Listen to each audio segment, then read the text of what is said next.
Welcome to Uncommon Knowledge. I'm Peter Robinson. As a 27-year-old producer on The Mike Douglas Show, Roger Ailes overheard Richard Nixon, waiting to go on the air, say it was a shame that a man had to resort to gimmicks like television to get elected.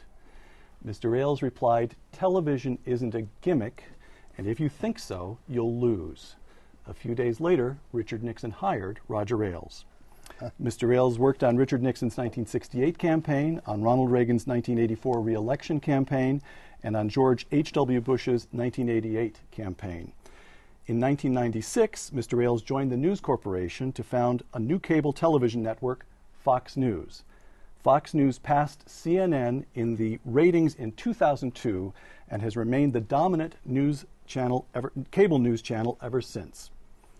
Recently, on the ABC show This Week, Arianna Huffington referred to the famous essay by historian Richard Hofstadter entitled "The Paranoid Style in American Politics."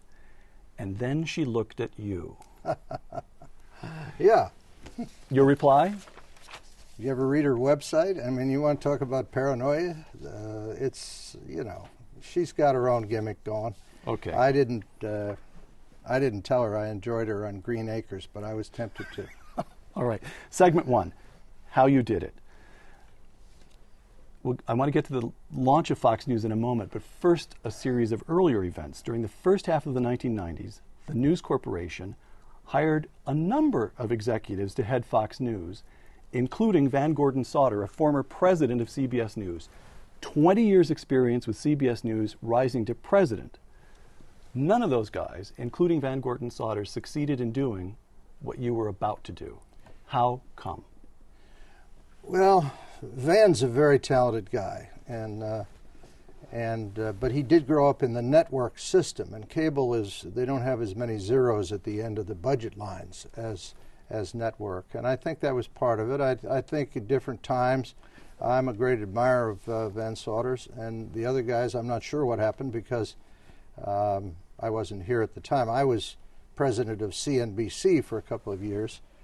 When I left politics in the very early 90s, after the 88 campaign, I decided that was the end of politics for me. And my mother always thought I couldn't find a job because I told her I was a consultant.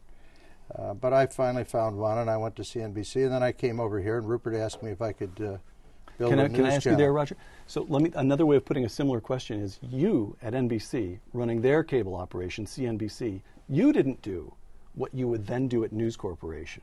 There's the meeting of News Corporation with Roger Ailes seems to have been the mixture. What was going on? Well, I think part of it is the meeting of Rupert Murdoch and Roger Ailes. Rupert Murdoch is a great entrepreneur, probably the greatest media entrepreneur in history, certainly a guy who has had tremendous success in his own life, and he prefers his executives to be sort of intrapreneurs. He gives you the time, he listens to the idea, he funds it, and as long as you can deliver it, he expects you to do your job. So it isn't quite the same way as it was working at NBC. When I worked at NBC, it's much more corporate. There were many more meetings. There were a lot of CYA meetings where everybody had to get their fingerprints on something, so if it failed, everybody was guilty.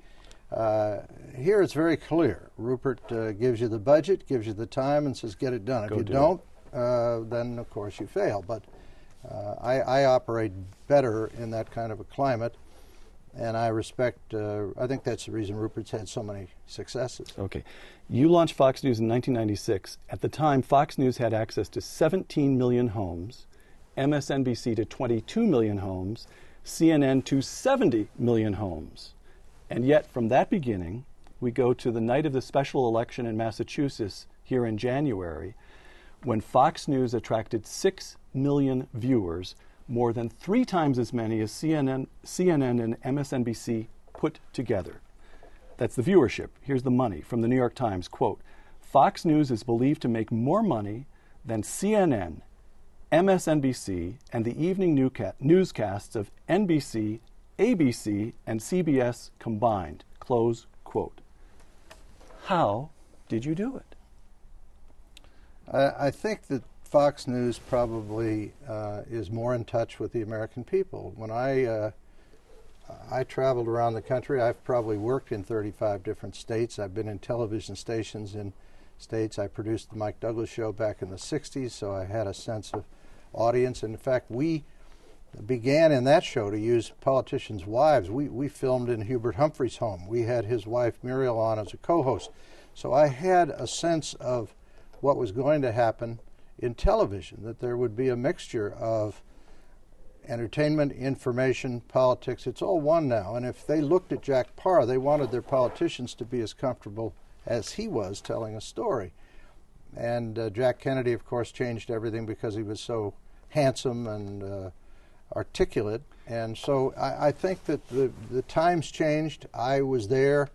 I saw what was going on, and I brought all of those to Fox News, including the ability just to talk in a conversational manner. In the old days, it used to be, I'm the anchor man, yes. I know the news, you don't, and please be quiet. Mm-hmm. Ken Auletta, Fox News is opinionated and conservative, and its news is delivered by people who are often opinionated and conservative. And this is the big take on Fox News. You did it by recognizing that according to Gallup, 40% of Americans call themselves conservative. They were being underserved in television, and that's the opportunity Roger Ailes spotted. It's politics. Well, with all of my respect for Ken Auletta, everybody's a conservative to Ken Auletta because he's a liberal. And of course, if you look at other networks and say, well, don't you have too many conservatives on? I say, yes, compared to none on the other channels, we look very much like that. But we have as many liberals as we have conservatives on the Fox News channel. What I recognized was the American people didn't want to be told what to think about the information they were receiving. So we came up with We Report, You Decide, fair and balanced. We've never told anybody what not to say. We've never not booked any liberal on the network that wants to be on. We just want a dialogue, and we believe the ideas and the issues will sort themselves out.